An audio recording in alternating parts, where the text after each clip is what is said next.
Hello नमस्कार दोस्तों। स्वागत है फोटोसिंथेसिस चैप्टर के पार्ट 4 में। पार्ट 3 तक हमने C3 और C4 पाथवे यहाँ तक जो है इस चैप्टर को ख़त्म कर लिया है। इस पार्ट 4 में हम इस चैप्टर को पूरा एंड कर देंगे। इस चैप्टर को हम ख़त्म कर देंगे इस पार्ट 4 के साथ। तो इस पार्ट 4 से हम स्टार्ट करेंगे फ़ोटो रेस्पिरेशन पढ़ना। फ़ोटो रेस्पिरेशन से इस पार्ट को हम स्टार्ट करेंगे। तो बढ़ते हैं चैप्टर की तरफ। Photosynthesis in higher plant. Photorespiration, इससे हम इस चैप्टर को आगे पढ़ना स्टार्ट करेंगे। Let us try and understand one more process that creates an important difference between C3 and C4 plants.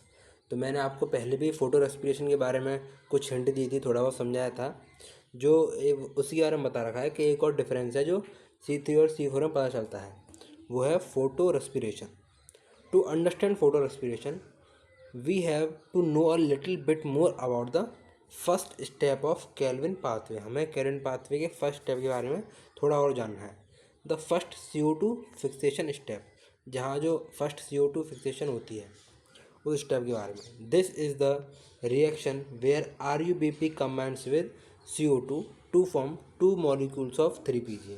तो जैसा हमने पार्ट 3 में कैल्विन साइकिल में देखा था, वहाँ RuBP से कार्बन डाइऑक्साइड का जो है फिक्सेशन हो रहा है, उसमें उससे कंबाइन कर रहा है वो in presence of Rubisco enzyme. तो 5 कार्बन RuBP में थे और एक कार्बन डाइऑक्साइड से आया, तो ऐसे 6 कार्बन हो गए। तो ऐसे 2 मॉलिक्यूल ऑफ 3PGA जो हैं फॉर्म होते हैं। ठीक है, that is catalysed by RuBisCO enzyme. RuBisCO that is the most abundant enzyme in the world. तो रुबिस्को के बारे में हम जानते हैं, ये एक वर्ल्ड में सबसे ज़्यादा पाया जाने वाला एंजाइम है। Is characterised by the fact that its active site can bind to both CO2 and O2। और क्योंकि इसका नाम में ही पता चलता है कि इसका नाम है रुबिस्को कार्बोक्सिलेस ऑक्सीजनेस, तो ये कार्बोक्सिलेशन एक्टिविटी भी शो कराता है, ऑक्सीजनेशन भी शो कराता है। तो ये इसके पास एबिलिटी है बाइंड करने की CO2 और ऑक्सीजन दोनों को। हैंस द नेम, इसलिए इसका नाम है Rubisco. Can you think how this could be possible? ये कैसे पॉसिबल है? Rubisco has a much greater affinity for CO2। तो जो रुबिस्को की CO2 के लिए ग्रेटर अफिनिटी रहती है, तो ज़्यादातर ये CO2 से जो है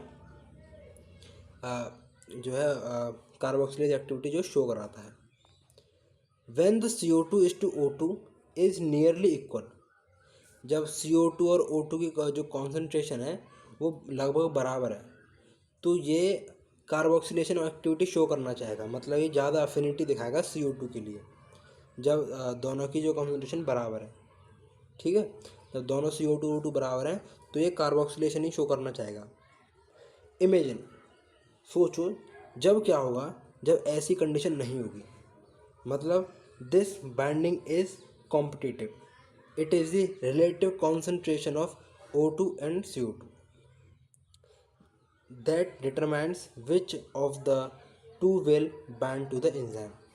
तो जब क्या होगा, जब इनकी रिलेटिव कॉन्सेंट्रेशन जो है चेंज होगी, तो जब CO2 और O2 बराबर बराबर हैं तो ये CO2 से जुड़ना चाह रहा है, उसके लिए ग्रेटर एफिनिटी है CO2 के लिए।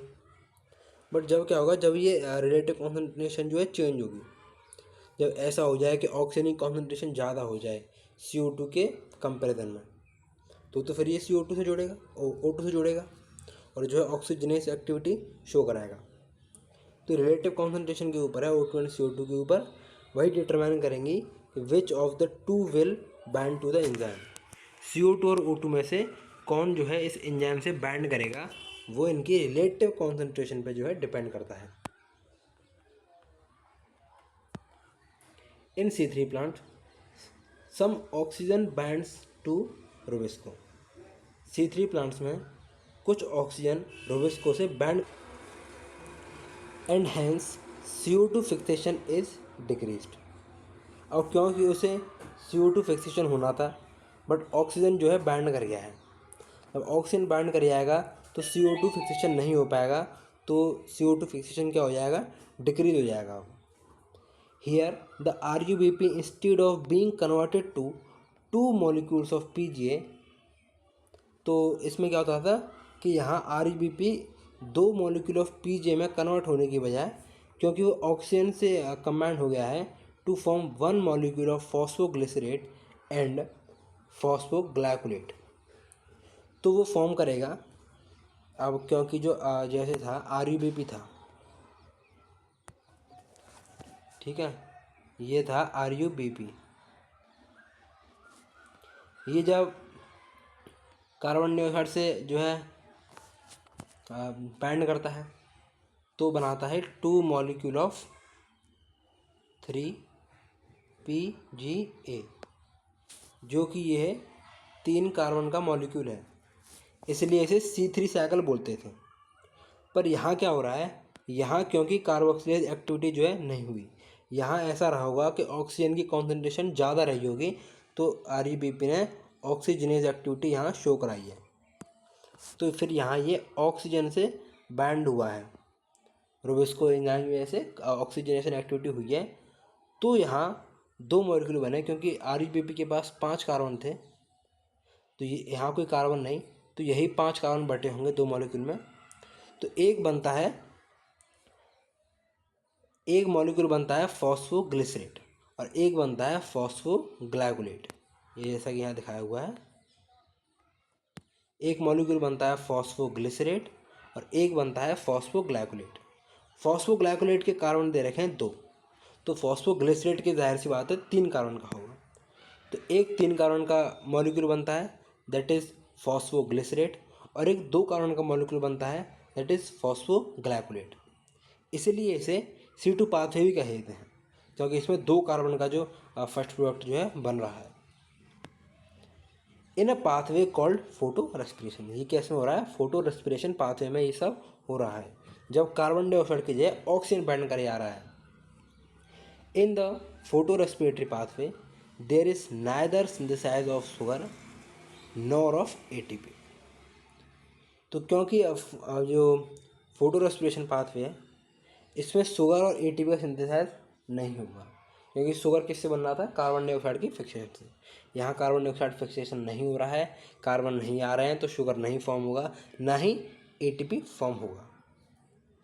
Rather it result in the release of CO2 with the utilisation of ATP। तो यहाँ बताया हुआ है कि यहाँ जो निकलता है प्रोडक्ट वो रिलीज होती है, यहाँ CO2 जो है रिलीज होती है।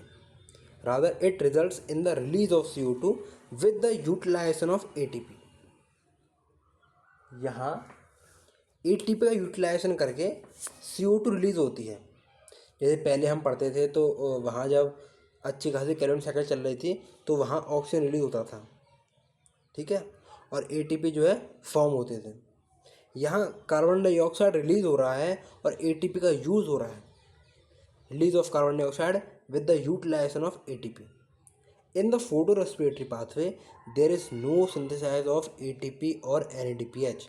तो वहाँ कैलोरी साइकिल से पहले जब वो प्रोसेस होता था, लाइट रिएक्शन होती थी, तो वहाँ ATP और NADPH फॉर्म होते थे। फोटोरेस्पिरेटरी पाथवे में ऐसा कुछ नहीं होता है, यहाँ ATP और NADPH फॉर्मेशन नहीं होती है। The biological function of फोटोरेस्पिरेशन is not known yet. Photo respiration का क्या बायोलॉजिकल फंक्शन है अभी तक पता ही नहीं चल रहा है, ये बस एक बेकार प्रोसेस दिखता है। इन C4 plants photo respiration does not occur. C4 plant में फोटो रेस्पिरेशन नहीं होता, उसी के बारे में हमने कल पढ़ा है क्यों नहीं होता, क्योंकि उसमें पहले होता है मीथोफिल सेल। मीथोफिल सेल में पेप्केज एंजाइम होता है, फॉस्फोइनोल पायरुवेट कार्बोक्सिलेज, जो कि सिर्फ कार्बोक्सिलेज एक्टिविटी शो कराता है, वो ऑक्सीजन से बाइंड ही नहीं करता, वो कार्बन डाइऑक्साइड से बाइंड करके उसे अंदर किसी प्रकार से बंडल शीट सेल में छोड़ देता है। अब क्योंकि वहाँ सिर्फ कार्बन डाइऑक्साइड ही है, वहाँ ऑक्सीजन है नहीं, तो वहाँ जो है रोबेस्को एंजाइम से सिर्फ कार्बोक्सिलेज एक्टिविटी ही शो होती है और जो है ग्लूकोज की फॉर्मेशन होती है, और फोटो रेस्पिरेशन प्रोसेस इस प्रकार से वहाँ नहीं होता है। तो इसीलिए लिखा गया है कि C4 प्लांट में फोटो रेस्पिरेशन नहीं होता। This is because they have a mechanism that increase the concentration of CO2, क्योंकि उनके पास एक ऐसी मैकेनिज्म है जिससे वो एंजाइम साइड पे, एंजाइम कौन सा, रोबिस्को एंजाइम साइड पे वो कार्बन डाइऑक्साइड के कॉन्सेंट्रेशन को इंक्रीज करके रख रहा है, क्योंकि अंदर ऑक्सीजन तो आ ही रही, अंदर कार्बन डाइऑक्साइड जा रही है। This takes place when the C4 acid from the mesophyll is broken down in the bundle sheath cell to release CO2।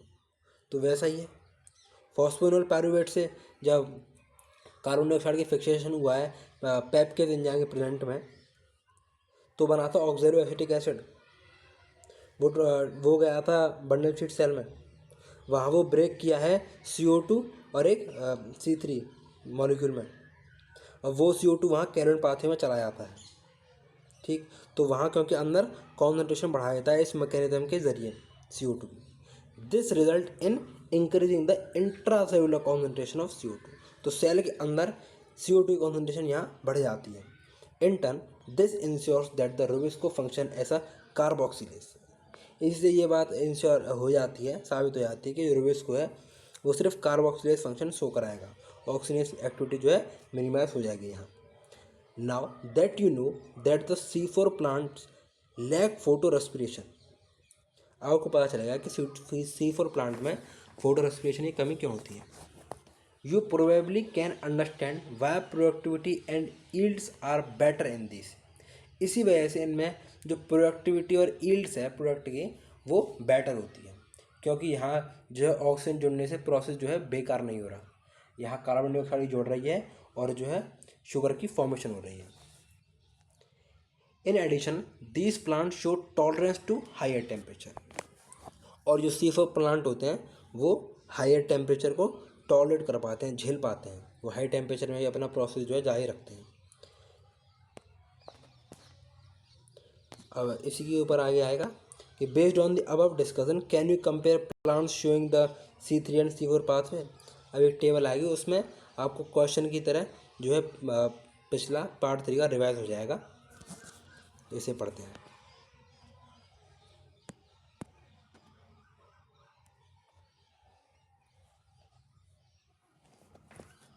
चलिए, तो पहला यहाँ कैरेक्टरिस्टिक दिया हुआ है कि cell type in which the Calvin cycle takes place.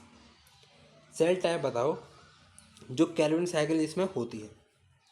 तो C3 plants में कैल्विन साइकिल किस में होती है, तो C3 प्लांट में होती है वो मीजोफिल सेल में।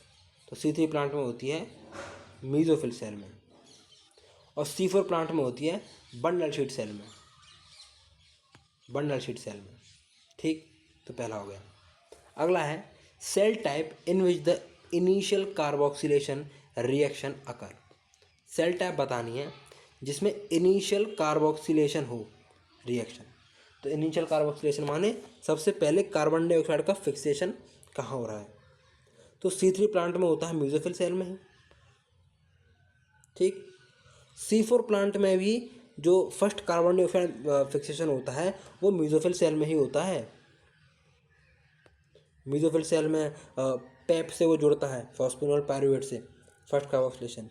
उसके बाद फर्स्टली तो म्यूजोफिल सेल में होता है, सेकेंडली वो बंडल शीट सेल में होता है। ठीक, उसके बाद पढ़ते हैं आगे। How many cell type does the leaf have that fix CO2। तो C3 प्लांट्स में कितने टाइप की लीफ CO2 को फिक्स करती हैं। तो भाई C3 प्लांट में सिर्फ एक टाइप की वो होती है सेल जो CO2 फिक्स करती है, वो होती है म्यूजोफिल सेल। तो ये C3 प्लांट के लिए सिर्फ एक ही सेल है, म्यूजोफिल सेल। C4 प्लांट की बात करेंगे तो यहाँ दो तरीके की सेल होती हैं जो कि कार्बन डाइऑक्साइड का फिक्सेशन करती हैं, वो है बंडल शीट सेल और म्यूजोफिल सेल। ये ऑप्शन कुछ नहीं, ये गलत है। तो C4 प्लांट में बंडल शीट सेल और म्यूजोफिल सेल में कार्बन डाइऑक्साइड की जो है फिक्सेशन होती है। पहले म्यूजोफिल सेल में होती है, फिर बंडल शीट सेल में होती है। आगे बढ़ते हैं। Which is the primary CO2 acceptor. Primary CO2 acceptor कौन है, तो C3 प्लांट में प्राइमरी CO2 एक्सेप्टर होता है RUBP, RUBP। और C4 प्लांट में होता है phosphoenol pyruvate, that is PEP। ठीक, number of carbons in the primary CO2 acceptor. जो प्राइमरी CO2 एक्सेप्टर होता है उसमें कितने कार्बन होते हैं, मतलब RUBP में C3 में RUBP होता है तो इसमें होते हैं 5 कार्बन, पैप में होते हैं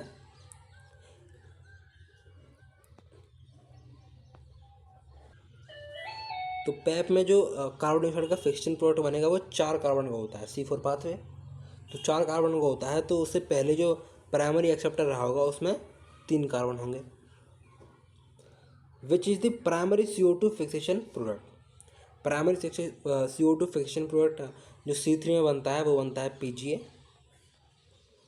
PGA, और जो C4 में बनता है वो बनता है oxalo acetic acid, OAA। Number of carbons in the primary CO2 fixation product. जब प्राइमरी CO2 फिक्सेशन प्रोडक्ट बना उसमें नंबर ऑफ कार्बन कितने हैं, मतलब PGA में 3 कार्बन है, ऑक्सैलो एसिटिक एसिड में 4 कार्बन है।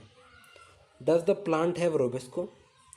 क्या इस प्लांट के पास रोबेस्को है, तो भाई इसके पास भी है रोबेस्को, C3 के पास, और C4 के पास भी है, बस अलग अलग सेल्स में होता है। Does the plant have PEPcase. तो पेपकेस भी दोनों में होता है, C3 में भी होता है और C4 में भी होता है, तो याद रखना है ये वाला point. Which cell in the plant have RuBisCO. तो C3 प्लांट में किस सेल में रोबेस्को होता है, तो वो होता है मीजोफिल सेल में, वो होता है मीजोफिल सेल में, और C4 में होता है बंडल शीट सेल में।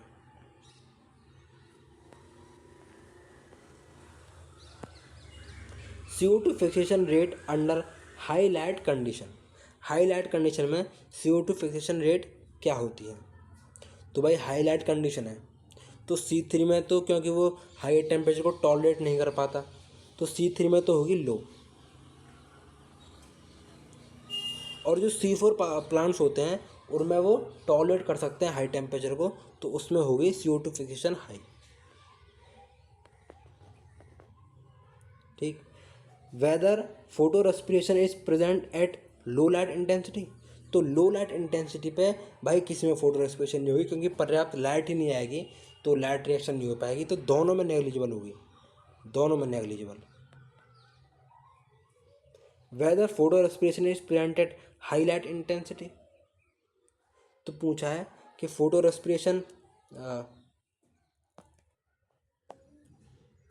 तो whether photorespiration is present at high light intensity. तो हाई लाइट इंटेंसिटी पे फोटो रेस्पिरेशन की बात करी गई है, तो वो होगा यहाँ हाई C3 में, C3 में हाई होगा। और क्योंकि C4 में जो फोटो रेस्पिरेशन होता है नहीं, तो यहाँ पर भी फोटो रेस्पिरेशन नेग्लिजिबल होगा। Whether photorespiration would be present at low CO2 concentration. जब CO2 कंसनट्रेशन लो होगी तो फोटो रेस्पिरेशन होगा, तो भाई जब भी फोटो रेस्पिरेशन हाई होगा क्योंकि ऑक्सीजन ज़्यादा है कॉन्सनट्रेशन में, तो यहाँ फोटो रेस्पिरेशन हाई होगा, और C4 में यहाँ पर भी नेग्लिजिबल होगा। Whether photorespiration would be present at high CO2 concentration. जब CO2 की कंसनट्रेशन हाई है तो फोटो रेस्पिरेशन क्यों होगा, फिर फोटो रेस्पिरेशन नहीं होगा, तो अब होगा नेग्लिजिबल। इसमें नेग्लिजिबल और इसमें नेग्लिजिबल तो होता ही है। टेम्परेचर ऑप्टिमम की बात करते हैं, तो टेम्परेचर इसमें रहता है C3 में 20 to 25 डिग्री सेल्सियस, और C4 में 30 से 40 डिग्री सेल्सियस। आगे बढ़ते हैं, अब बात करते हैं एग्जाम्पल की।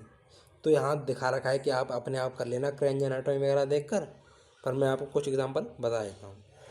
जैसे इसमें एग्जाम्पल है वीट, राइस, बार्ले वगैरह। इसमें है सोरगम, मेज़, शुगर केन, ये तो वीट, राइस, बार्ले, सोरगम, मेज़, शुगर केन C4 में।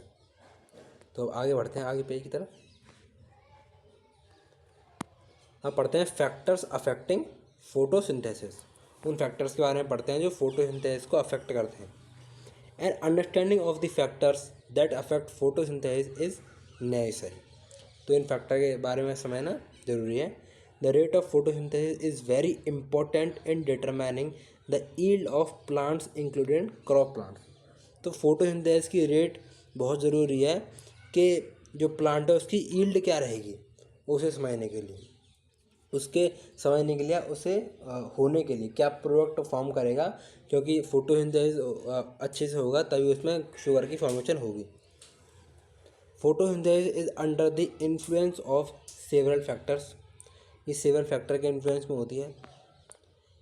इसमें इंटरनल फैक्टर भी काम करते हैं प्लांट के और एक्सटर्नल फैक्टर भी काम करते हैं। The plant factors include the number, size, age and orientation of leaves, mesophyll cells and chloroplast, internal CO2 concentration and the amount of chlorophyll. तो ये उसके इंटरनल चीज़ हो गई जो उसकी फोटोसिंथेसिस की रेट को अफेक्ट करती हैं। जैसे उसमें नंबर, साइज और एज, ओरिएंटेशन ऑफ लीव्स क्या है, म्यूकोफिल सेल्स और क्लोरोप्लास्ट के कैसे हैं, इंटरनल CO2 कॉन्सेंट्रेशन क्या है और उसमें क्लोरोफिल का अमाउंट क्या है। ये सारी चीज़ उसके इंटरनल फैक्टर में आती हैं। द प्लांट और internal factors are dependent on the genetic predisposition and the growth of plant. तो प्लांट और उसके इंटरनल फैक्टर होते हैं वो उसकी जेनेटिक प्रीडिस्पोजिशन पे डिपेंड करते हैं और उसके ग्रोथ ऑफ प्लांट पे डिपेंड करते हैं। The external factors would include the availability of sunlight. अब जो एक्सटर्नल फैक्टर की बात कर रहे हैं, एक्सटर्नल फैक्टर में आ गए आपके sunlight, temperature, CO2 concentration and water. तो बाहर इन्वायरमेंट में CO2 कॉन्सेंट्रेशन क्या है और वाटर क्या है, सनलाइट है या नहीं, टेम्परेचर, इन सब चीज़ों पर यह है एक्सटर्नल फैक्टर जिन पर फोटोसिंथेसिस की रेट डिपेंड करती है। As a plant photosynthesis all these factor will simultaneously affect its rate. तो ये सभी फैक्टर साइमल्टेनियसली उसकी रेट को अफेक्ट करते हैं। Hence though several factors interact and simultaneously affect photosynthesis और CO2 फिक्सेशन। तो ये फैक्टर्स हैं जो उसकी फोटोसिंथेसिस और उसमें जो CO2 फिक्सेशन हो रहा है उसे अफेक्ट करते हैं। Usually one factor is the major cause or is the one that limits the rate. एक फैक्टर होता है जो मतलब कोई भी एक फैक्टर होता है जिसके ऊपर नीचे होने से जो रेट है वो लिमिट हो जाती है, वो फोटोसिंथेसिस के होने ना होने का कारण बन जाता है। Hence at any point the rate will be determined by the factor available at सब ऑप्टिमम लेवल। तो इसकी रेट डिटरमाइन होता है उस फैक्टर से, वो चीज़ जो ऑप्टिमम लेवल जितनी पर्याप्त मात्रा की ज़रूरत है उसके बिल्कुल एग्जैक्ट या उससे थोड़ा कम है, तो उस चीज़ से वो डिपेंड कर जाता है फोटोसिंथेसिस की रेट। वही एक चीज़ देती है कि कैसा फोटोसिंथेसिस होगा। When several factor affect any biochemical process, Blackman's 1905 में लॉ ऑफ लिमिटिंग फैक्टर। जब सेवरल फैक्टर अफेक्ट करते हैं बायोकेमिकल प्रोसेस को तो उसी चीज़ पर बताया गया है। ब्लैकमैन ने एक लॉ ऑफ लिमिटिंग फैक्टर दिया।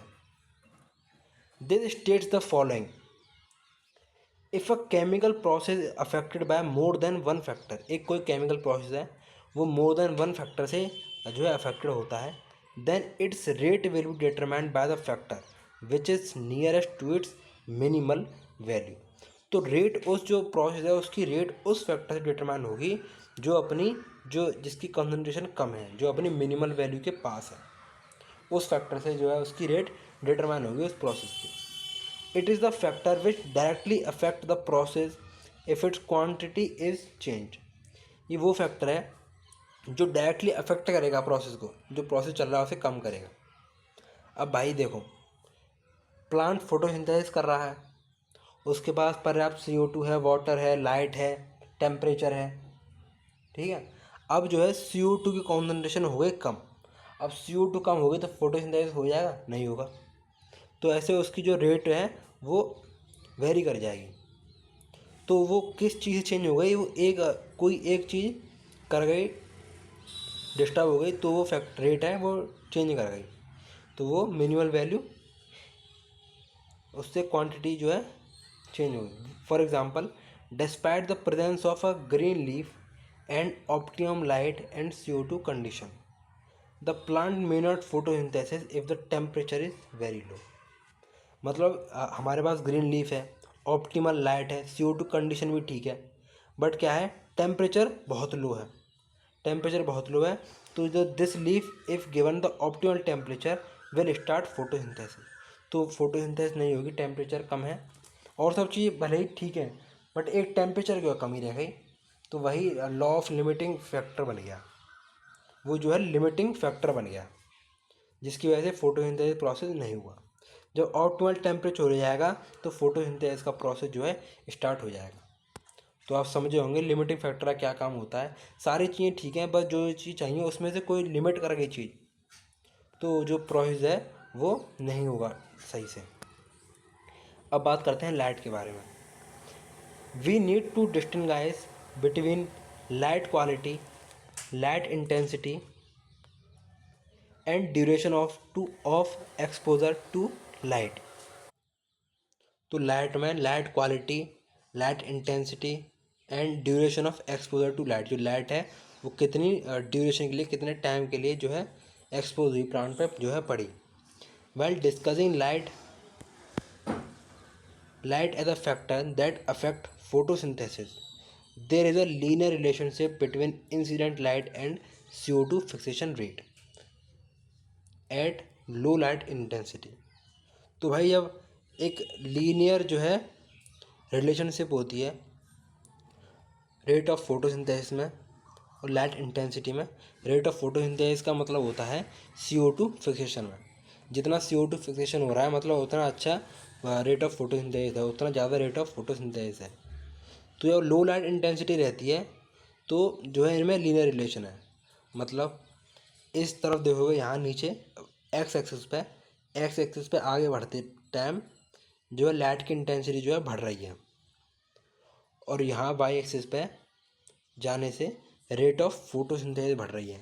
तो जब तक लो लाइट इंटेंसिटी मतलब यहाँ से इंटेंसिटी कुछ बढ़ रही है, तो यहाँ पे रेट ऑफ फोटोसिंथेसिस बढ़ रही है, मतलब कार्बन फिक्सेशन बढ़ रहा है।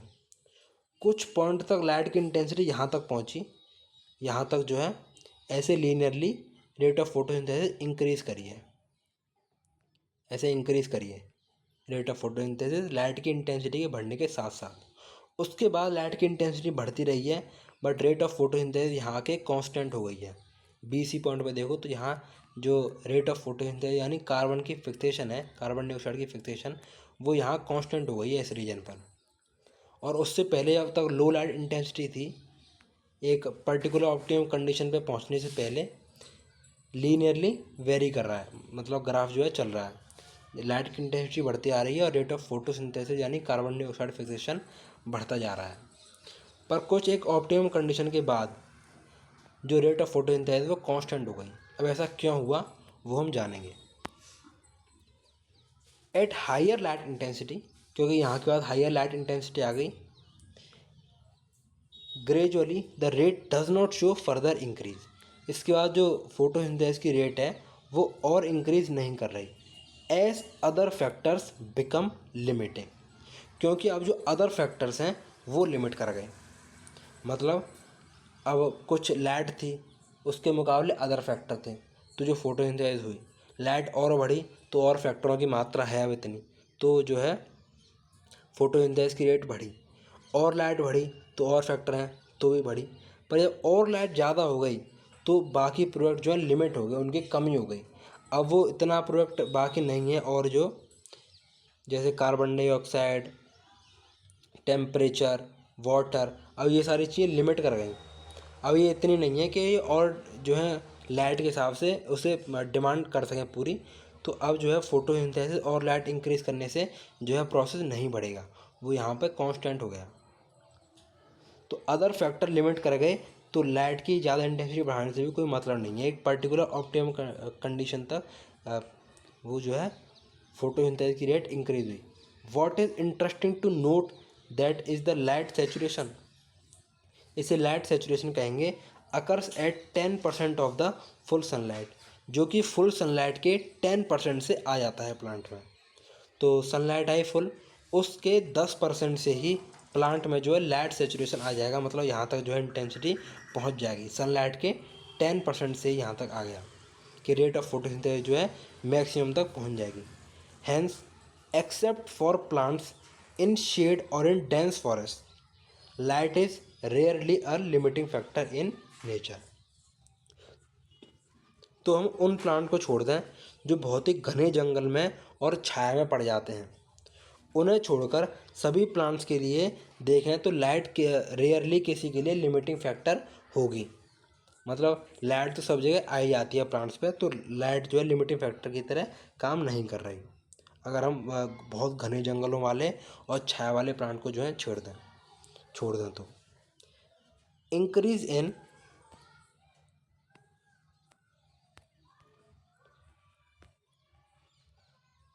यहाँ से पढ़ते हैं, increase in incident light beyond a point cause the breakdown of chlorophyll and a decrease in photosynthesis.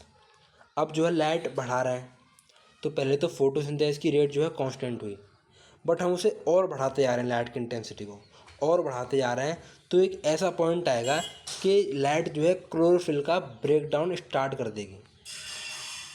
और ज़्यादा लाइट की इंटेंसिटी होने से क्लोरोफिल का ब्रेक डाउन कर देगी लाइट, तो उससे क्या होगा, फोटोसिंथेसिस की रेट अब डिक्रीज होने लग जाएगी। ज़्यादा लाइट इंटेंसिटी की वजह से जो है फोटोसिंथेसिस क्लोरोफिल का ब्रेक डाउन हो जाएगा और फोटोसिंथेसिस की रेट डिक्रीज हो जाएगी, मतलब डिक्रीज इन फोटोसिंथेसिस होने लगेगा। अब बात करते हैं कार्बन डाइऑक्साइड कॉन्सेंट्रेशन की।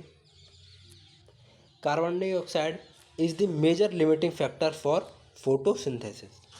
तो इन सभी फैक्टर्स में कौन सा फैक्टर मेजर लिमिटिंग फैक्टर है फोटोसिंथेसिस के लिए, वो है कार्बन डाइऑक्साइड। तो वही चीज़ लिखिए, carbon dioxide is the major limiting factor for photosynthesis. The concentration of CO2 is very low in the atmosphere between 0.03 and 0.04%। जो CO2 की कॉन्सेंट्रेशन एटमॉस्फेयर में है वो 0.03 और 0.04% है। तो ये बहुत ही कम परसेंटेज है, CO2 की कॉन्सेंट्रेशन बहुत कम है एटमॉस्फेयर में। इसी वजह से ये एक मेजर लिमिटिंग फैक्टर है प्लांट में फोटोसिंथेसिस के लिए, क्योंकि इसकी कॉन्सेंट्रेशन है वो बहुत कम है, 0.03 एंड 0.04% है। Increase in concentration up to 0.05% can cause an increase in CO2 fixation rate. जब ये कॉन्सेंट्रेशन 0.05% से ज़्यादा हो जाती है तब इंक्रीज इन, जब CO2 फिक्सेशन रेट में इंक्रीज हो जाता है, मतलब फोटोसिंथेसिस में की रेट में इंक्रीमेंट हो जाता है जब ये कॉन्सेंट्रेशन 0.05 तक हो जाती है, अप टू 0.05% तक, तो ये लिमिटिंग फैक्टर की तरह काम नहीं करता है। Beyond this the levels can become damaging over longer period. 0.05% से ऊपर जब कार्बन डाइऑक्साइड जाएगी तो वो डैमेजिंग होगी, हानिकारक होगी। The C3 and C4 plant response differently to CO2 concentration. जो C3 और C4 प्लांट होते हैं वो CO2 कॉन्सेंट्रेशन के लिए डिफरेंटली जो है रिस्पॉन्ड करते हैं। At low light condition neither group respond to high CO2 condition. जब लो लाइट कंडीशन है तो कोई ग्रुप जो है उसे ऑप्टिमम लाइट ही नहीं मिल पा रही, तो उसमें जो है फोटोसिंथेसिस की प्रोसेस नहीं होती, तो कोई भी ग्रुप जो है C3 और C4 में से CO2 कॉन्सेंट्रेशन को रिस्पॉन्ड नहीं करता है। कोई भी ग्रुप जो है CO2 को भाव नहीं दे रहा है या लो लाइट है, पहली बात तो। एट हाई लाइट इंटेंसिटी, जब हाई लाइट इंटेंसिटी की बात करते हैं तो both C3 and C4 plant show increase in the rates of photosynthesis. तो दोनों C3 और C4 प्लांट फोटोसिंथेसिस की रेट में इंक्रीज करते हैं। What is important to note is that C4 plant show saturation at about 360 ml per liter, while C3 response to increase CO2 concentration and saturation is seen beyond 450 ml per liter। तो जो C4 plant में saturation आ जाता है वो 360 microlitre per litre पे आ जाता है, जबकि C3 प्लांट में to increase CO2 concentration and saturation is seen only beyond 450 microlitre per litre. वो जब भी सेचुरेशन आता है 450 माइक्रोलीटर पर लीटर से बराबर या उससे ज़्यादा, उससे बियॉन्ड, उससे ज़्यादा हो जब भी उसमें सेचुरेशन आता है। CO2 कॉन्सेंट्रेशन जो है 450 माइक्रोलीटर पर लीटर से ज़्यादा हो तब उसमें सेचुरेशन आता है, जबकि C4 प्लांट में 360 तक आ जाता है saturation. Thus current availability of CO2 level is limiting to the C3 plant. अब क्योंकि एटमॉस्फेयर में कम परसेंटेज है CO2 की, इसलिए करंट अवेलेबिलिटी CO2 के हिसाब से देखें तो जो C3 प्लांट में है वो CO2 एक लिमिटिंग फैक्टर की तरह काम कर रहा है। CO2 C3 प्लांट में CO2 लिमिटिंग फैक्टर है, क्योंकि उनकी जो सेचुरेशन आता है वो 450 से ज़्यादा कॉन्सेंट्रेशन पे जो है आता है सेचुरेशन, जबकि C3 में कम पर ही आ जा रहा है सेचुरेशन। तो ये C3 प्लांट के लिए लिमिटिंग रीजन की तरह काम कर रहा है, लिमिटिंग फैक्टर की तरह। The fact that C3 plant respond to higher CO2 concentration by showing increased rate of photosynthesis leading to a higher productivity। तो बताया the fact that C3 plants respond to higher CO2 concentration. ठीक है, C3 plant respond करते हैं high CO2 concentration के लिए by showing increase rate of photosynthesis leading to higher productivity. Has been used for some green house crops such as tomatoes and bell paper.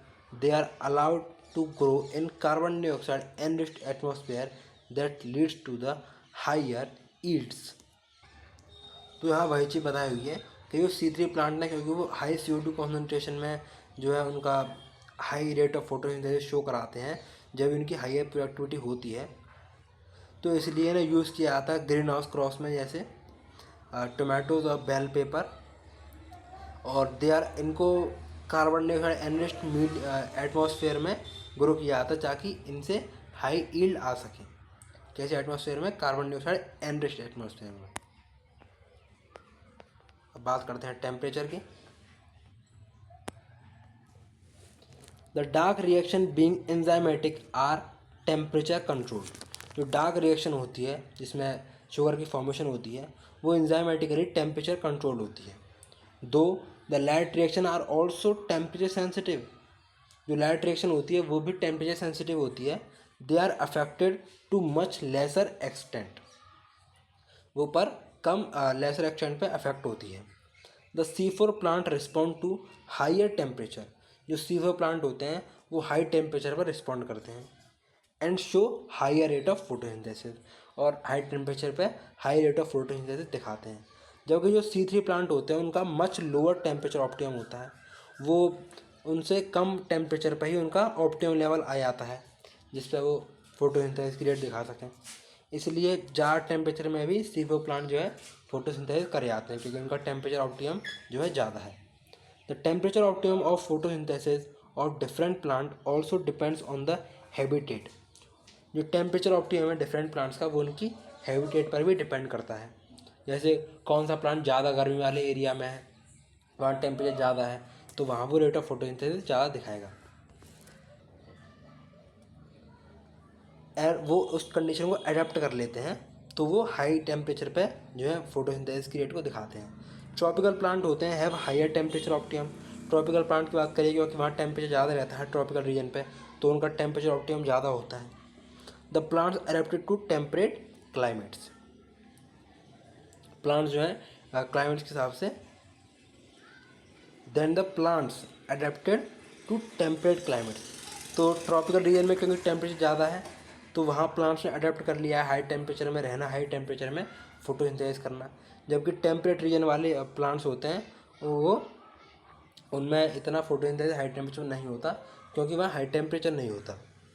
ठीक है, तो tropical region में high temperature होता है इसलिए वहाँ, तो ये चीज़ याद रखना कि ट्रॉपिकल रीजन में हाई टेम्परेचर है टेम्परेट रीजन के मुकाबले, तो इसलिए ट्रॉपिकल रीजन में ज़्यादा C4 प्लांट्स मिलेंगे और टेम्परेट में ज़्यादा C3। एक लास्ट टॉपिक पढ़ते हैं और ये चैप्टर होता है ख़त्म।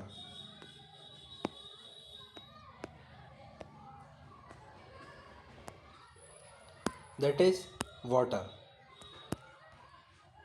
Even though water is one of the reactants in the light reaction.